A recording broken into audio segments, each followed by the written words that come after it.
All right, today I'm gonna do a demonstration with, I have my, excuse me, I have my red cabbage juice. I've chopped it up, I've boiled it, and so I have my nice blue indicator solution that I've made. I also have 9 samples, so I've got vinegar, smart water, bleach, lemon juice, tonic water, egg whites, Sprite, tap water, and a baking soda solution. Before I begin, quick note about safety. So you can try this experiment on your own at home. The one thing to be really careful about if you do that is the bleach. So number 1, bleach can be corrosive. It's a pretty strong base, so it can be corrosive on our hands, so we want to be careful not to touch it directly. And the other thing is it can react with some of these other substances. So when I'm pouring out my solution, when I'm measuring things, and then when I dispose of things, I want to be really careful about how I handle my bleach to make sure that it's not interacting with any of the other chemicals that I have up here.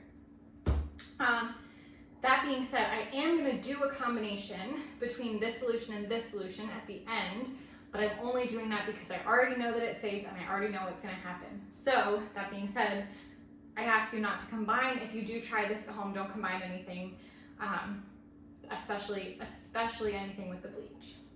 All right, so with that, let's begin. What we're gonna do is we're gonna add our pH indicator, our cabbage solution that we have here.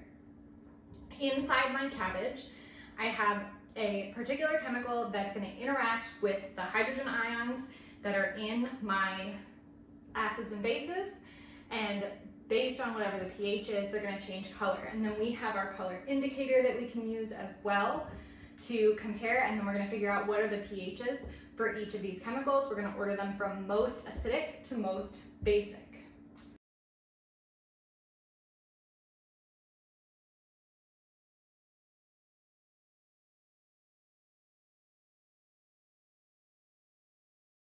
Now, hopefully at this point, you've already done your pre-lab questions, your part 1 of your lab, where I ask you based on the observations, the things that you know about these chemicals to make a prediction about whether they're acids or bases.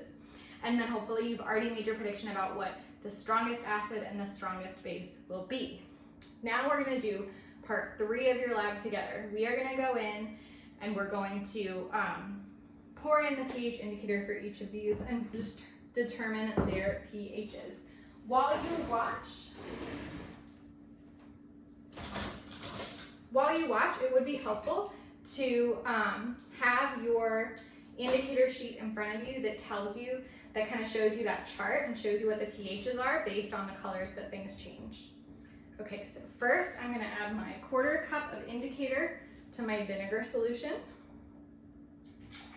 Whoa, and it goes from blue to bright pink. So if you have your chart in front of you, you can see that that is acidic. And I don't have my chart in front of me, so I can't estimate that pH, but I'll do that at the end. All right, now I'm gonna add to smart water. Smart water, we've said, is advertised as being pH balanced, so it's supposed to be healthier for you. So let's see what that means. Ooh, so that's pretty blue. Okay, so it is basic for sure.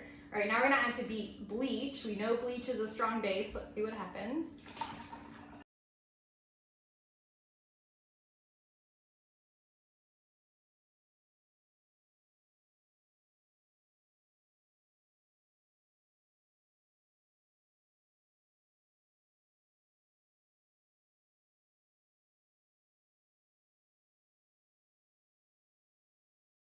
Whoa, it turns yellow. That is actually very cool. Now I'm gonna try lemon juice.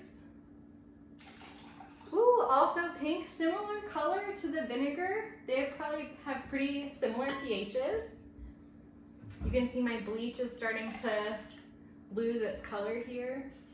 My tonic water, a little bit pinker. I would say my vinegar looks a little bit more red. Yeah, my bleach was kind of green and now it's lost some of its color already, like we thought might happen. All right, egg whites. Have you ever thought about the pH of your egg whites? I hadn't prior to doing this experiment, so let's see what happens when we add our beet juice to egg whites. I'm gonna kind of spin this up a little bit.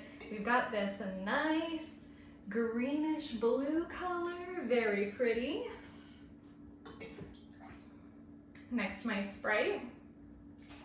Ooh, a nice purple color, so this is definitely acidic as well, but not quite as acidic as the vinegar, the lemon juice, and the tonic water.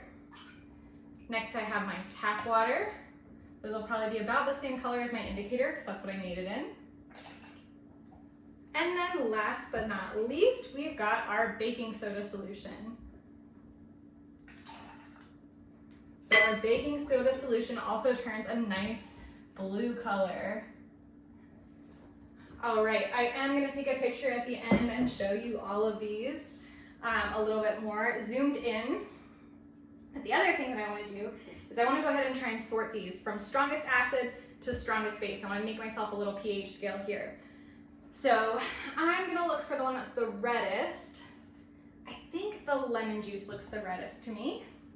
This is gonna be my coolest color. It turned a nice yellow color and then it kind of lost that yellow color, so that's gonna be the other end of my scale. I would say between these two, this probably looks a little bit redder to me than this one. I think this is a little bit bluer looking at them closely. This is quite blue. These are kind of all about the same. This one's a nice purple color that's gonna be in the middle here. Let's see, then we've got my egg whites. Those are pretty yellow looking as well, so let's get those in here.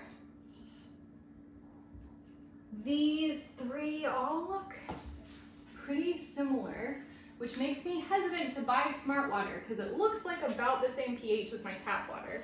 So just for the sake of that, we'll do this. I think this might be a little bit bluer.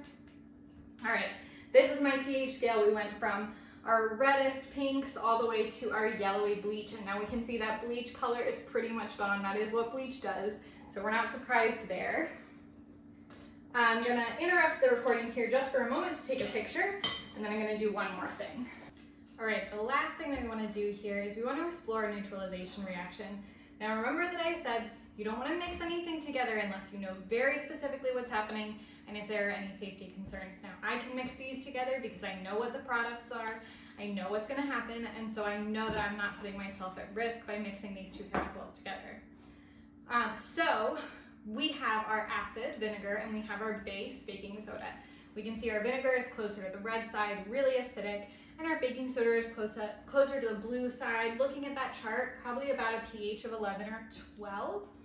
I'm gonna mix them together. We're gonna see if we can get it closer to that neutral pH of around 7, which was about a purpley kind of lavender color. We haven't seen that color yet. We didn't really get anything that was truly neutral, probably because my tap water is a little bit basic to start with, as we saw. So we're gonna mix these together and see if we can get to that neutral purple color. So I'm gonna pour some of my vinegar in first, and then I'm gonna pour some of my baking soda in. We're gonna see some bubbling, and we're gonna look for that neutral 7 purpley lavender color.